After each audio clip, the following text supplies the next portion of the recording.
Hello everybody, my name is Zoltan and this lightning talk will be about PKCS 11 providers. So let's start with some introduction to the terms I will be using throughout this talk. First of all, what is an HSM? So the HSM stands for Hardware Security Module, and these HSMs are basically specialized hardware devices which maintain and store cryptographic material like keys and certificates, and they also provide cryptographic functions. The benefit of using HSMs is that they essentially hide this cryptographic material on the device, and they are also tamper resistant and tamper evident. Next, what is a PKCS 11?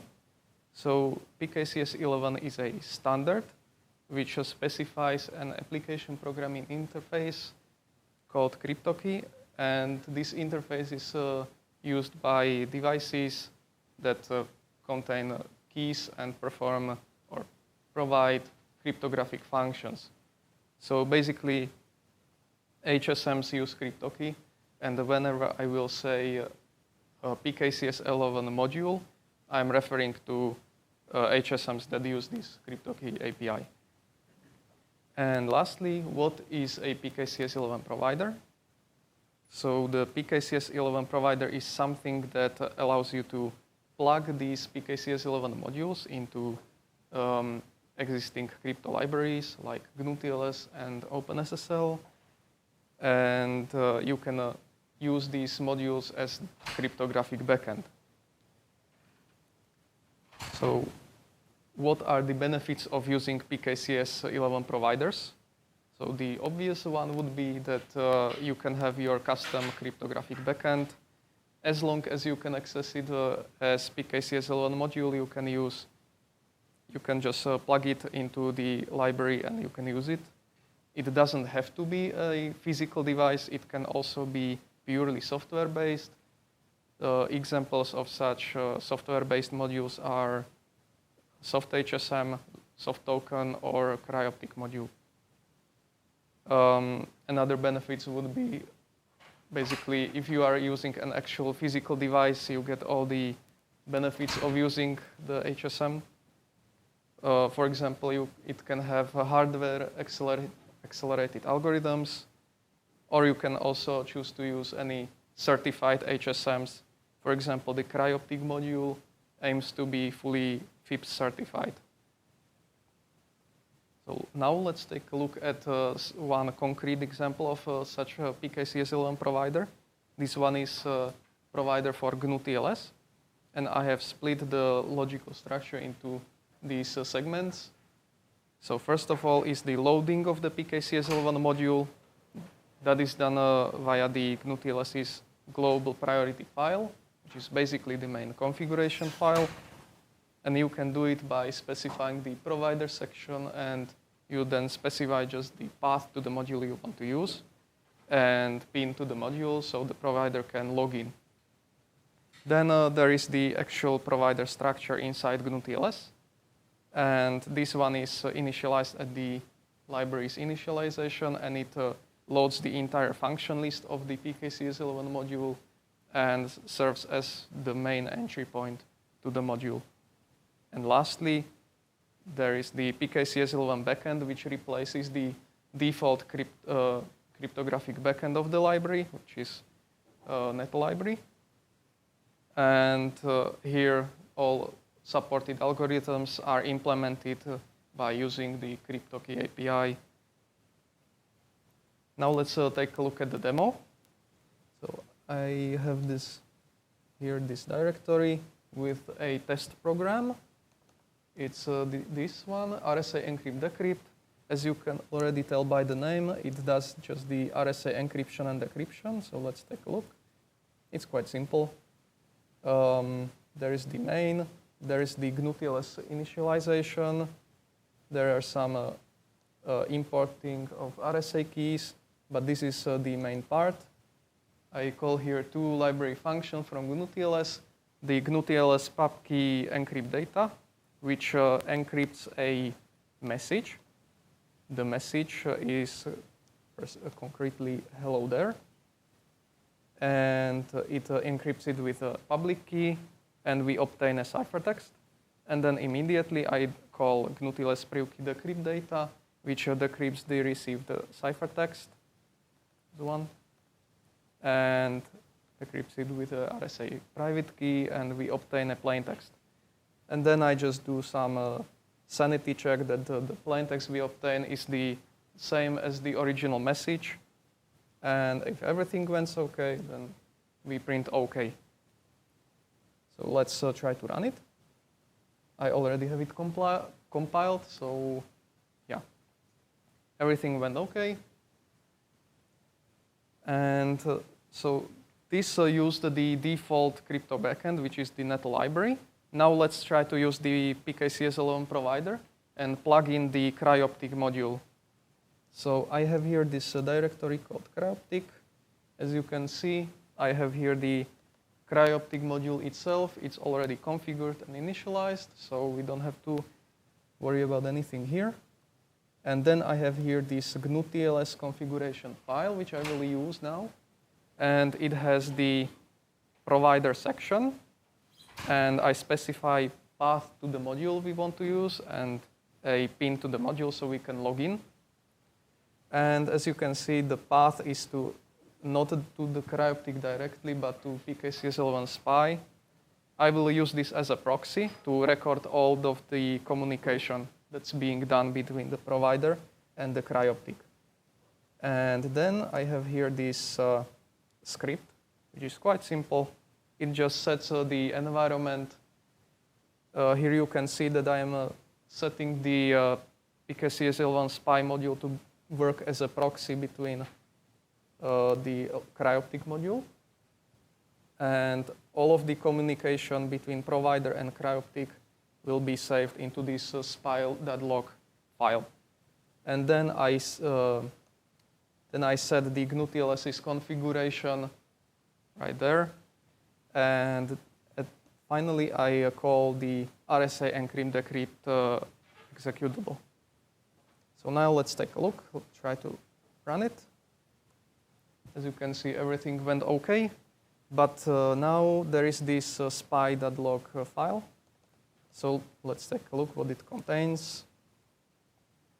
And this is basically the entire communication between the provider and the cryptographic module that happened. Here you can see the cryptographic module has been loaded. First, what happens is that the entire function list is being loaded. Then the module is initialized. Then there is a lot of info being loaded. Here is the entire mechanism list from the cryptographic module. These are all of the mechanisms that are supported. There is quite a lot. And there is a lot of info. Let's skip that. That's not really interesting here. All of this is happening during the initialization of the library.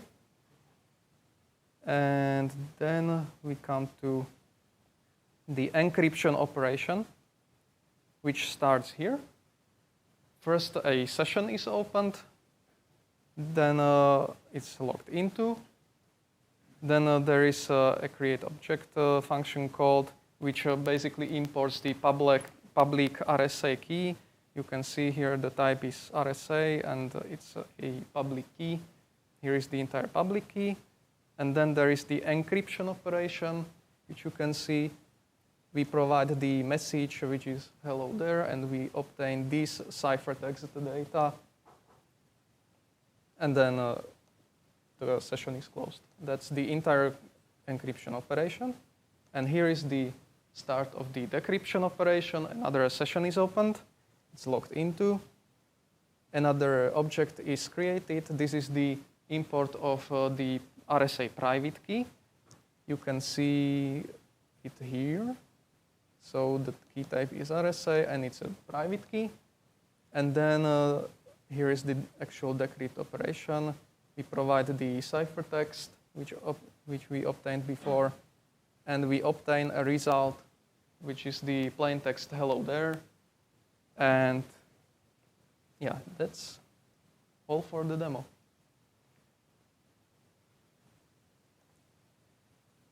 So what's the current development of PKCS L1 providers? Currently there are two providers, one for OpenSSL, another one for GnuTLS. The one in OpenSSL is already pretty much finalized. The version 1.0 is available now in Fedora 42.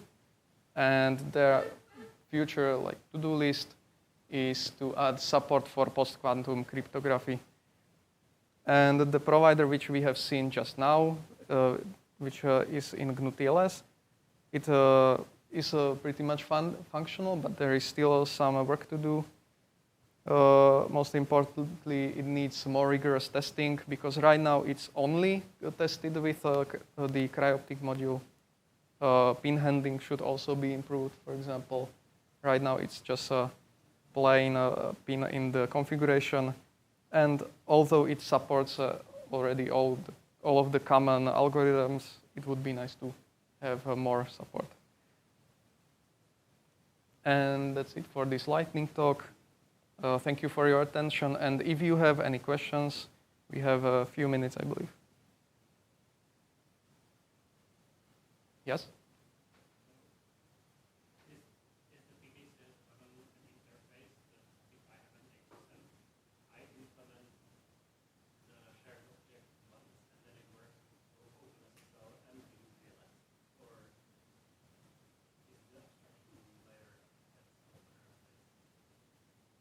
Well,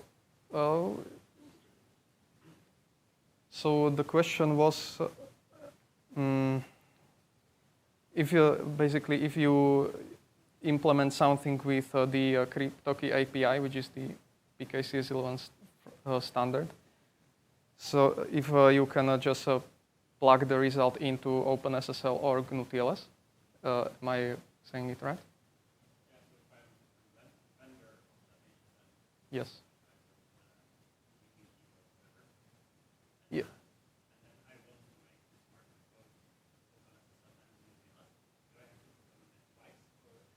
No, so you don't have to implement it twice. If you are the author of an HSM, you can just plug it into any of these libraries and use it as the cryptographic backend. So it will work with both, because both of them use the cryptographic API. Any other questions? Yes? If I use a PKCS 11 module with GnuTLS, does that mean that I can drop the dependency on metal or the weakness here in my Right? No, I don't think so. Oh, right. If you use the PKCS L1 provider, whether you can drop completely the NetL dependency for GnuTLS. No, I don't think so. It is the default backend. It just replaces it. Yes? Is there a future where NetL would be provided as a PKCS 11 module, and then GnuTLS would have no crypto backend by default? So the question is whether there is a future where the NetL library will be provided just as a PKCS L1 module, and the dependency will be completely dropped. That's an interesting to-do list idea. We didn't plan for this, but yeah, it's an interesting idea for sure. Any other questions? Yes?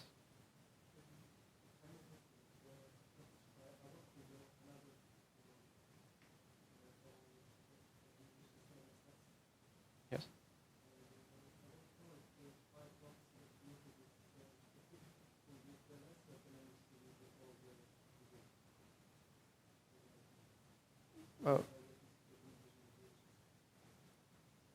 Wait, sorry, I am not sure if I understand the question.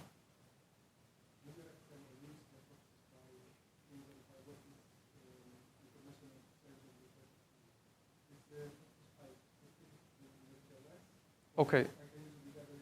So the question is the proxy that I was using, the PKCS L1 SPI, which is